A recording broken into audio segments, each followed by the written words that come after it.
नमस्कार, मैं प्रिया। आज है 10 अप्रैल। खबरों की तरफ बढ़ने से पहले एक नजर सुर्खियों पर। पंचायत चुनाव में मतदान केंद्रों की शिकायत पर आयोग हुई गंभीर। बिहार के किसानों को लगा बड़ा झटका। हंगामा करने वाले विधायकों पर कार्रवाई करने को लेकर आचार समिति ने दिए आदेश। ओवर स्पीड ड्राइविंग किया तो कटेगा अब चालान। लालू यादव की जमानत याचिका की अगली तारीख हुई जारी। अब चलिए बढ़ते हैं बिहार की 25 बड़ी खबरों की ओर विस्तार से। बैंक ऑफ बड़ौदा ने निकाली रिक्तियां। बैंक ऑफ बड़ौदा में मैनेजर और प्रोडक्ट हेड जैसे कई पदों पर 511 वैकेंसी निकाली गई है। इन पदों के लिए bankofbaroda.in पर जाकर ऑनलाइन आवेदन किया जा सकता है। आवेदन की अंतिम तारीख 29 अप्रैल 2021 है। ये भर्ती शुरुआत में 5 साल के कॉन्ट्रैक्ट पर की जाएगी। इसके बाद इसे बढ़ाया भी जा सकता है, जिसके बाद अब आवेदनों के आधार पर पहले उम्मीदवारों को शॉर्टलिस्ट किया जाएगा, जिसके बाद ही जिन उम्मीदवारों की शॉर्टलिस्ट की गई है उन्हें ही इंटरव्यू या ग्रुप डिस्कशन के लिए बुलाया जाएगा। मुंगेर के मीर कासिम द्वारा बनाई गई गुफा में आपको देखने को मिलेगा बहुत कुछ खास। मुंगेर किले में ही आपात स्थिति से निपटने के लिए मीर कासिम ने रहस्यमय सुरंगों का निर्माण करवाया था। किले से निकले इन सुरंगों का दूसरा छोर कहां है, यह आज तक किसी को पता नहीं लग सका है। हालांकि इसके बारे में कई अटकलें लगाई गई हैं। कहा जाता है कि मुंगेर मुफस्सिल क्षेत्र स्थित पीर नाफा शाह के मजार के पास सुरंग का दूसरा छोर है। कोरोना को लेकर मुख्यमंत्री नीतीश कुमार ने दिए जरूरी दिशा निर्देश। बिहार में कोरोना के बढ़ते असर को देखते हुए बिहार में बीते दिन जरूरी नियम कानून को लागू कर दिया गया है, जिसके तहत सभी स्कूल कॉलेज समेत शिक्षण संस्थानों को 18 अप्रैल तक बंद रखा जाएगा। सभी सिनेमा हॉल में 50% और रेस्टोरेंट में 25% लोगों के बैठने की क्षमता होगी। इसके साथ ही पार्क और सार्वजनिक स्थान पर मास्क अनिवार्य कर दिया गया है। धार्मिक स्थल आप लोगों के लिए पूरी तरीके से बंद कर दिए गए हैं। सरकारी कार्यालय में वरीय अधिकारी 100% आएंगे, लेकिन बाकी 33% के साथ ही कार्यालय का संचालन होगा। हालांकि लागू किए गए नियमों में आवश्यक सेवाएं जिसमें पुलिस, अस्पताल, दूध की व्यवस्था पहले की तरह ही लागू रहेगी। प्राइवेट कंपनियों में भी 33% की क्षमता के साथ ही कर्मचारी आएंगे। हालांकि औद्योगिक विभाग को इन नियमों से दूर रखा गया है। सार्वजनिक स्थल पर रोक, अंतिम संस्कार में 50 लोग, शादी समारोह में 200 लोग, पब्लिक ट्रांसपोर्ट में 50% के साथ साथ टीकाकरण को तेजी से करवाने की बात कही गई है। इसके साथ ही कोरोना नियमों का पालन करना अनिवार्य कर दिया गया है। इसके साथ ही शाम 7 बजे के बाद दुकानों को बंद कर दिया जाएगा। ध्यान रहे, यह नियम 30 अप्रैल तक लागू रहेंगे। पंचायत चुनाव में मतदान केंद्रों की शिकायत पर आयोग हुई गंभीर। पंचायत चुनाव में मतदान केंद्र बनाने को लेकर राज्य निर्वाचन आयोग के कंट्रोल रूम में हर दिन सैकड़ों शिकायत आ रही है। इन्हीं शिकायतों को देखते हुए आयोग की तरफ से सभी जिलों को जरूरी दिशा निर्देश जारी कर दिया गया है। राज्य निर्वाचन आयोग के निर्देश की माने तो राज्य भर में मतदान केंद्रों का भौतिक सत्यापन कर सूची जमा करने का आदेश जारी किया गया है। मतदान केंद्रों का भौतिक सत्यापन कर सूची तैयार करने की जिम्मेवारी राज्य के प्रखंड विकास पदाधिकारी को सौंप दी गई है, जिसके बाद प्रखंड विकास पदाधिकारी की तरफ से यह सूची जिला मुख्यालय को और जिला मुख्यालय की तरफ से राज्य निर्वाचन आयोग को सौंपी जाएगी। आपको बता दें, राज्य में लगभग 2.5 लाख पदों के लिए पंचायत चुनाव की तैयारी तेज हो गई है। दिव्यांगों के लिए यात्रा से जुड़ी एक अच्छी खबर। बिहार में दिव्यांगों के लिए बिहार राज्य पथ परिवहन निगम ने विशेष सुविधाएं मुहैया कराने का निर्देश जारी किया है। इसके तहत अब पथ परिवहन निगम की बसों में दिव्यांगजन 50 किलोमीटर की दूरी तक मुफ्त में यात्रा कर सकते हैं। इसके साथ ही इससे अधिक दूरी की यात्रा करने पर भी बस किराए में 50% तक की छूट मिलेगी। इस बात की जानकारी देते हुए पथ परिवहन निगम के सचिव ने कहा है कि यह लाभ न्यूनतम 40% दिव्यांगता वालों को ही मिल सकेगा। इसके लिए दिव्यांगों को पथ परिवहन के पास दिव्यांगता प्रमाण पत्र, आधार, वोटर आईडी इत्यादि फोटोकॉपी जमा करानी होगी। इसके बाद उन्हें यूनिक नंबर दिया जाएगा, जिसके बाद इन सुविधाओं का लाभ दिव्यांगजन ले सकेंगे। कोरोना से जंग में पूर्व मध्य रेलवे है तैयार। राज्य में बढ़ते कोरोना केसेस का एक सबसे बड़ा कारण यह भी है कि प्रभावित राज्यों में बड़ी संख्या में लोग जो है यात्रा करके बिहार के विभिन्न जिलों में पहुंच रहे हैं। तो वहीं कोरोना के खिलाफ जंग में ईस्ट सेंट्रल रेलवे ने बड़ा फैसला किया है, जिसके तहत अब रेल परिसर मास्क नहीं लगाने वालों पर कोविड प्रोटोकॉल के तहत कार्रवाई की जाएगी। इसके साथ ही रेल परिसर के कार्यालय या स्टेशन पर बिना मास्क वाले लोगों से 500 रुपए का जुर्माना वसूला जाएगा। वहीं यात्रियों की मॉनिटरिंग के लिए हर स्टेशन पर सीसीटीवी कैमरे को पूरी तरह से एक्टिवेट कर दिया गया है, जिसकी निगरानी हाईटेक कंट्रोल रूम से की जा रही है। बिहार के 14 जिलों में दिखेगा हीट वेव का प्रकोप। मौसम विज्ञान केंद्र पटना ने राज्य के मौसम को लेकर ताजा हाल बयान जारी किया है, जिसके मुताबिक राज्य में आने वाले 12 अप्रैल तक दर्जन भर से अधिक जिलों में लू बहने की संभावना जताई गई है। इसके तहत पटना, गया, नालंदा, शेखपुरा, नवादा, बेगूसराय, लखीसराय, बक्सर, भोजपुर, रोहतास, भभुआ, औरंगाबाद, जहानाबाद और अरवल जिले में हीट वेव बहने को लेकर येलो अलर्ट जारी किया गया है। इसको लेकर ही इन जिलों में पारा के 41 डिग्री के आसपास होने की बात भी कही गई है। इन जिलों में सुबह 10 बजे से लेकर शाम 5 बजे तक गर्म हवाओं की स्थिति बनी रह सकती है। इधर सुपौल और आसपास के जिलों में थंडर स्टॉर्म एक्टिविटी देखी गई है, जिससे इन क्षेत्रों में आंधी बारिश की स्थिति बन सकती है। वहीं मौसम विभाग की माने तो अगले 48 घंटों तक मौसम में कोई खास बदलाव देखने को नहीं मिलेगा। बिहार के किसानों को लगा बड़ा झटका। बिहार सरकार ने किसानों को बड़ा झटका दिया है, जिसके तहत नीतीश सरकार ने कृषि यंत्रों की खरीद के लिए दी जाने वाली अनुदान राशि को बंद करने का संकेत जारी कर दिया है। खबरों की माने तो अनुदान की योजना राज्य सरकार बंद करने जा रही है। नए वित्तीय वर्ष के लिए बन रही योजनाओं में कृषि यंत्रीकरण को शामिल नहीं किया गया है। हालांकि केंद्र की योजना से किसानों को अनुदान देने की बात कही जा रही है, लेकिन सरकार ने यह भी साफ कर दिया है कि किसी भी यंत्र पर अनुदान किसी परिस्थिति में 50% से अधिक का नहीं होगा। पराली प्रबंधन से जुड़े कुछ यंत्रों पर 80% तक अनुदान दिया जा सकता है, लेकिन उसकी भी अनुमति विभाग से पहले लेनी पड़ेगी।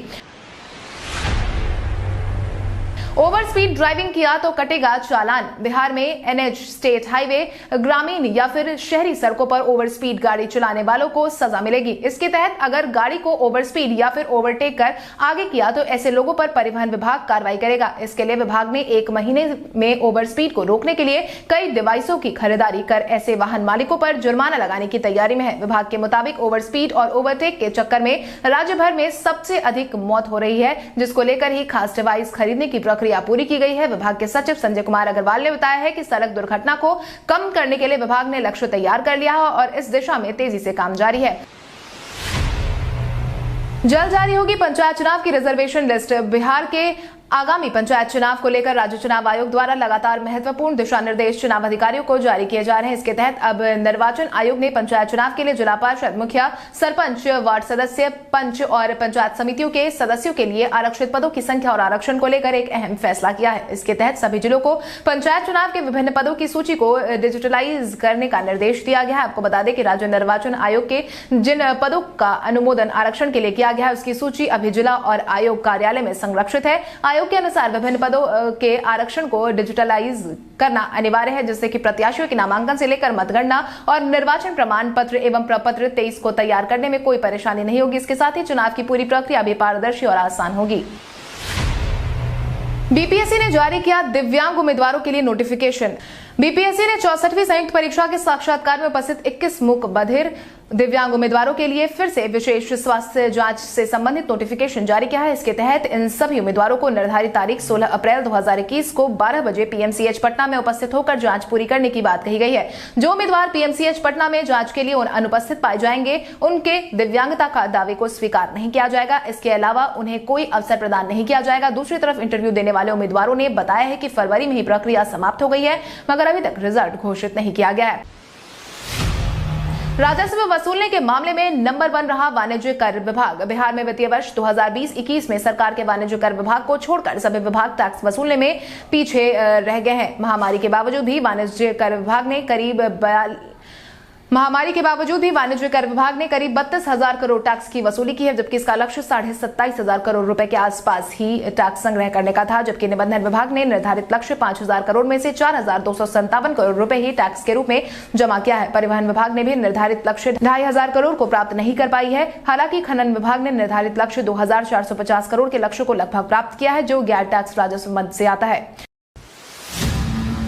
बिहार में वन टाइम ट्रांसफर नियमावली को मिली मंजूरी। राज्य में लंबे अरसे के बाद वन टाइम ट्रांसफर को मंजूरी मिल गई है। इसके तहत अब प्रदेश के करीब 1 लाख से अधिक महिलाओं और दिव्यांग शिक्षकों को अपनी पसंद या गृह नियोजन इकाइयों में तबादला करने की सुविधा मिल जाएगी। इसको लेकर शिक्षा विभाग ने गुरुवार को इस नियमावली को मंजूरी दे दी है। इस बाबत विभाग ने अपर मुख्य सचिव संजय कुमार को बताया है कि इस नियमावली के तहत मई में इच्छुक शिक्षकों से तबादले के लिए आवेदन लिए जाएंगे, वहीं जून में तबादले कर दिए जाएंगे। इससे बच्चों की पढ़ाई भी प्रभावित नहीं होगी। शिक्षिकाओं को खासतौर पर सहूलियत मिलने वाली है।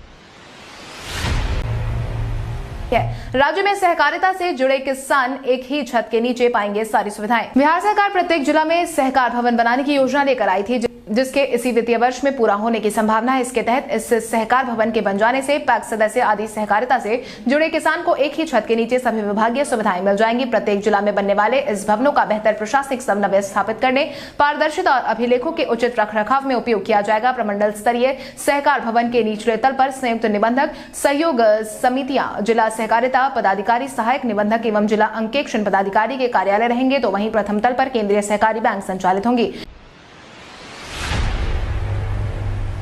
बिहार के नंदन चौबे बनेंगे माउंट एवरेस्ट बेस कैंप का हिस्सा। बिहार के बक्सर जिले के लाल नंदन चौबे ने गर्व करने का मौका दिया है। इसी महीने 18 अप्रैल को नंदन नेपाल स्थित माउंट एवरेस्ट बेस कैंप के लिए रवाना होने वाले हैं। यह यात्रा कुल 22 दिनों की होगी, जो कि अपने आप में नंदन का एक नया रिकॉर्ड होगा। अपनी इस यात्रा के दौरान नंदन लोगों को लगातार पर्यावरण संरक्षण और जलवायु परिवर्तन को लेकर भी जागरूक कर रहे हैं। इस दौरान वो पटना, सीतामढ़ी, रक्सौल, काठमांडू जाएंगे। बक्सर जिले के रहने वाले नंदन चौबे ने अब तक उत्तराखंड, सिक्किम, लेह लद्दाख, कारगिल, गंगोत्री, हिमाचल प्रदेश, चांबा और नेपाल स्थित 21 पहाड़ों पर फतह हासिल कर लिया है। लालू यादव की जमानत याचिका पर 16 अप्रैल को होगी सुनवाई। चारा घोटाले में सजायाफ्ता राजद सुप्रीमो लालू प्रसाद यादव की जमानत याचिका की सुनवाई एक बार फिर से टल गई है। इस मामले में अब अगली सुनवाई 16 अप्रैल को की जाएगी। झारखंड हाईकोर्ट में बीते दिन शुक्रवार को ही इस मामले में सुनवाई होने वाली थी, मगर सीबीआई ने अदालत में एक सप्ताह का और समय मांगा है, जिसे कोर्ट ने स्वीकार करते हुए सुनवाई को एक सप्ताह के लिए टाल दिया है। बता दें कि इससे पहले भी झारखंड हाईकोर्ट ने राजद सुप्रीमो की तरफ से जमानत के लिए याचिका दायर की थी। इस याचिका में आधी सजा पूरी होने को आधार बनाते हुए जमानत की मांग की गई थी, मगर हाईकोर्ट ने सिरे से इसे खारिज करते हुए कहा था कि अभी लालू यादव की आधी सजा पूरी होने में कुछ वक्त बाकी है, जिसके पूरा होने के बाद ही सुनवाई की जाएगी। रद्दी कागज से बनाई गई खूबसूरत कलाकृतियों की बढ़ी विदेशों में डिमांड। बिहार में प्रतिभाओं की कोई कमी नहीं है। पेंटिंग के क्षेत्र में बिहार ने अपना लोहा मनवाया है। मधुबनी पेंटिंग और मंजूषा पेंटिंग को लेकर बिहार का डंका देश विदेश तक बज चुका है, जिसके बाद अब भागलपुर के मनीष ने रद्दी पेपर को अलग रूप दिया है। मनीष ने घर में रखे रद्दी कागज से जुड़े कई सुंदर और आकर्षक आकृति तैयार की है, जिसकी बिक्री उन्होंने ऑनलाइन शुरू कर दी है, जिसके तहत उन्होंने अब तक अपनी बेहतरीन आकृतियों को अमेरिका, ऑस्ट्रेलिया, यूएई सहित अन्य देशों में भी भेज चुके हैं। विधानसभा हंगामा मामले को लेकर तेजस्वी ने लिखा राज्यपाल को खत। विगत दिनों 23 मार्च को बिहार विधानसभा में हंगामे की घटना पर सत्ता पक्ष और विपक्ष की खींचतान अभी भी कम होती नहीं दिख रही है। इस बीच विपक्षी नेता तेजस्वी यादव ने राज्यपाल फागू चौहान को पत्र लिखा। इस पत्र में उन्होंने मुख्य रूप से 23 मार्च की घटना का उल्लेख किया है। इसके तहत उन्होंने नीतीश कुमार पर सीधे तौर पर निशाना भी साधा और राज्यपाल को लिखा है कि बिहार दिवस के ठीक अगले दिन विधानसभा के अंदर मुख्यमंत्री के इरादे और इशारे के अनुरूप ही आपराधिक घटनाओं को अंजाम दिया गया था। इस घटना से विधानसभा के गौरवशाली परंपरा लहूलुहान हुई है। वहीं उन्होंने विपक्षी दलों पर हमला करने और हिंसक बल का प्रयोग करने का इल्जाम भी सत्ता पक्ष पर लगाया है। पंचायत चुनाव में नई रणनीति के साथ दिखेगी भाजपा। बिहार विधानसभा चुनाव में अपनी किस्मत आजमाने के बाद बिहार भाजपा ने अपनी रणनीतियों में बदलाव कर लिया है, जिसका प्रमाण भाजपा की तरफ से शाहनवाज हुसैन को बिहार सरकार में मंत्री बनाए जाने के बाद ही मिल गया था, जिसके बाद अब आगामी पंचायत चुनाव में भी भाजपा नई रणनीति के साथ उतरने वाली है, जिसके तहत भाजपा पंचायत चुनाव में अल्पसंख्यक उम्मीदवार को आगे लाने की तैयारी कर रही है। इसके साथ ही आपको बता दें कि असम विधानसभा चुनाव में पार्टी ने 13 उम्मीदवार मैदान में अल्पसंख्यक कोटे से उतारे हैं और पश्चिम बंगाल में 9 प्रत्याशी मैदान में उतारे गए हैं। बिहार से अल्पसंख्यक नेता भी पश्चिम बंगाल चुनाव में प्रचार कर रहे हैं। अब घर बैठे बैठे आसानी से डाउनलोड करें अपना आधार कार्ड। अब आप अपने आधार कार्ड को घर बैठे बैठे आसानी से डाउनलोड कर सकेंगे। सबसे पहले UIDAI के ऑफिशियल वेबसाइट eaadhar.uidai.gov.in पर जाएं। इसके बाद वहां टॉप पर आपको आधार डाउनलोड करने के 3 ऑप्शंस मिलेंगे। पहला ऑप्शन 12 डिजिट का आधार नंबर डालने और दूसरा एनरोलमेंट ID डालने और तीसरा वर्चुअल ID डालने का होगा। इसके बाद इनमें से कोई भी ID या नंबर डालकर आधार कार्ड दोबारा डाउनलोड हो जाएगा। आप अपने मोबाइल नंबर पर प्राप्त OTP दर्ज करें, फिर अपने आधार की इलेक्ट्रॉनिक कॉपी डाउनलोड करने के लिए वेरीफाई एंड डाउनलोड ऑप्शन पर क्लिक करें। इसके बाद आपके आधार कार्ड का ई-कॉपी आसानी से डाउनलोड हो जाएगा। भारत के इतिहास में आज की तारीख कई कारणों से है दर्ज। भारत के इतिहास में आज की तारीख कई कारणों से मानी जाती है। स्वामी दयानंद सरस्वती ने 1875 में आर्य समाज की स्थापना आज के दिन की थी। रामचंद्र चैटर्जी 1889 में गर्म गुब्बारे में उड़ान भरने वाले पहले भारतीय बने थे। भारत का बहुउद्देशीय उपग्रह इनसेट 1A का 1882 में सफल प्रक्षेपण आज ही के दिन किया गया था। भारत और ईरान के बीच 2001 में तेहरान घोषणा पत्र पर हस्ताक्षर आज ही के दिन हुआ था। बंगाल के प्रमुख कांग्रेसी नेता महात्मा गांधी जी के अनुयायी और स्वतंत्रता सेनानी प्रफुल्ल चंद्र सेन का 1897 में जन्म आज के दिन हुआ। भारतीय अभिनेत्री आयशा टाकिया का 1986 में जन्म आज के दिन हुआ था। आज होने वाले मैच से पहले ही चेन्नई की टीम ने मुंबई के गेंदबाज को किया अपने टीम में शामिल। आरसीबी और मुंबई के मैच के साथ आगाज हुए आईपीएल का आज दूसरा दिन है। वहीं आज मैच से पहले ही चेन्नई की टीम में एक खास प्लेयर को एंट्री मिल गई है, जिसके तहत जोश हेजलवुड के जगह पर अब टीम में जेसन बेहरेनडोर्फ को साइन किया गया है। आपको बता दें कि जेसन बाएं हाथ के पेसर गेंदबाज है। उन्होंने अब तक 11 वनडे और 7 T20 मैच खेले हैं। साल 2019 में जेसन मुंबई की तरफ से खेले थे, जिसके बाद अब वानखेड़े स्टेडियम में दिल्ली कैपिटल्स के खिलाफ चेन्नई आज मैदान में उतरने वाली है। हालांकि इस सीजन में चेन्नई की टीम में कुछ खास बदलाव नहीं देखने को मिलने वाला है। इरफान खान को सम्मान मिलते ही इमोशनल हुए बाबिल। हाल ही में इरफान खान को फिल्म फेयर अवार्ड शो में याद किया गया है और उन्हें सम्मानित भी किया गया। इरफान के बेटे बाबिल इस कार्यक्रम में पहुंचे थे और अवार्ड को स्वीकार किया। अब अवार्ड शो का एक वीडियो सामने आया है, जिसमें स्टेज पर राजकुमार राव और आयुष्मान खुराना है, वहीं वो होस्ट कर रहे हैं। इस बीच इरफान की फिल्मों का एक मोन्टाज चलाया जाता है, जिसको देखकर सभी भावुक हो जाते हैं। वहीं बाबिल तो फूट फूट कर रोने लगते हैं। जब बाबिल स्टेज पर आते हैं तो उन्हें अवार्ड थमाया जाता है। बाबिल कहते हैं कि वो स्पीच के लिए तैयार नहीं है। आगे उन्होंने कहा कि वो अपने पिता का सिर गर्व से ऊंचा करेंगे। उन्होंने भारतीय सिनेमा को अलग ऊंचाइयों पर पहुंचाया है। हंगामा करने वाले विधायकों पर कार्रवाई करने का आचार समिति ने दिया संकेत। 23 मार्च को विधानसभा में हुए हंगामे और विपक्षी विधायकों की तरफ से सदन में उपद्रव मचाने और अध्यक्ष को चेंबर में बंद करने, साथ ही अध्यक्ष पर कागज फेंकने और सभा को बाधित करने के मामले में अब कार्रवाई शुरू होने वाली है। इस बात के संकेत इस मामले की सुनवाई कर रही सदन की आचार समिति की तरफ से दी गई है। इसको लेकर बीते दिन विधानसभा आचार समिति के सभापति राम नारायण मंडल की तरफ से कमेटी की बैठक का आयोजन करवाया गया था, जहां उन्होंने कहा कि दूध का दूध और पानी का पानी होगा। ऐसी कार्रवाई होगी जो याद रखा जाएगा। आज फुटेज देखा गया है, लेकिन विधायकों पर कार्रवाई में अभी समय लगेगा, लेकिन कार्रवाई जरूर होगी।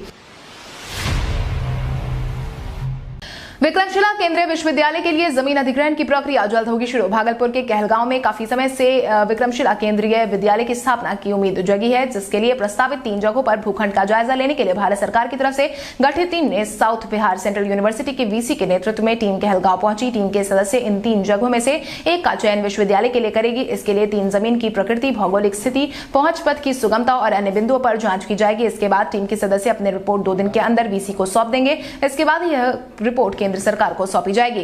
कल हमारे द्वारा पूछे गए सवाल का जवाब आप में से बहुत सारे यूजर ने हमें कमेंट करके दिया था, उसके लिए आपका बहुत बहुत धन्यवाद। आप में से जिन यूजर का कमेंट हमें अच्छा लगा है उनके नाम है शाहिद सनम, पूजा सिन्हा, असलम राज, नीतीश कुमार, सुमित कुमार, शाहिद कुमार, उजाला कुमारी, राज्य प्रकाश, रंजीत मेहता, अविनाश कुमार, राकेश कुमार, पंकज कुमार, पप्पू कुमार, अशोक कुमार, बीके बिहारी, जितेंद्र कुमार। इसके अलावा हमारी टीम को और भी लोगों के जवाब अच्छे लगे हैं, मगर समय के अभाव के कारण हम उनका नाम नहीं ले पाए, लेकिन आप हमारे सवालों का जवाब देते रहे। हम कल आपका नाम लेने की पूरी कोशिश करेंगे। तो चलिए बढ़ते हैं आज के सवाल की। और आज का सवाल कुछ आपके अनुसार बिहार में बाहर से आ रहे लोगों की जांच सही ढंग से करवाने में बिहार सरकार सफल हो पाएगी या नहीं? अपने जवाब हमें कमेंट करके जरूर बताएं। इसके साथ ही आज के लिए बस इतना ही। बिहार की बड़ी खबरों से अपडेटेड रहने के लिए हमारे यूट्यूब चैनल को सब्सक्राइब करें और बेल आइकॉन दबाना ना भूलें। धन्यवाद।